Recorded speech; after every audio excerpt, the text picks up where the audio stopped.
غرور اور تکبر جو ہوتا ہے نا وہ ہماری نعمتوں کو تباہ کر دیتا ہے.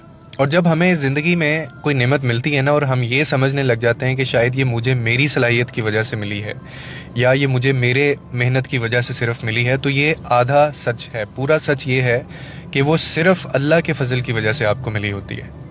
اور اللہ کی طرف سے جو نعمتیں ملتی ہیں نا ان پہ شکر کرنا اور انہیں اللہ کی دین سمجھنا یہ آپ کی نعمتوں میں مزید اضافہ کر دیتا ہے. تو یہ کبھی بھی نہ سوچیں کہ آج جو آپ کے پاس ہے، جو مال آپ جس کے اوپر اتراتے ہیں وہ ہمیشہ رہے گا. وہ اللہ کبھی بھی واپس لے سکتا ہے، اور جسے شاید آپ اپنے سے کمتر سمجھ رہے ہیں وہ اللہ اس کو بھی دے سکتا ہے، وہ نواز سکتا ہے. یہ اس کی بانٹ ہے، جسے چاہے عزت دے وہ جسے چاہے ذلت دے. اور بعض اوقات انسان نا خود کو اسی لیے سیلف میڈ سمجھنے لگ جاتا ہے، مگر وہ بھول جاتا ہے کہ سانس لینا بھی اس کے اپنے اختیار میں نہیں ہے.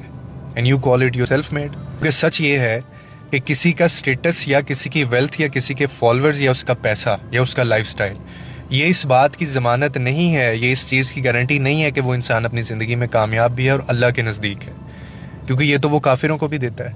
کتنی دولت، کتنی شہرت اور کتنا آؤٹ آف دا اسٹیٹ انہوں نے، کہاں وہ دنیا میں آج کہاں کھڑے ہیں، لیکن کیا چیز ان کے پاس نہیں ہے؟ وہ ایمان نہیں ہے ان کے پاس.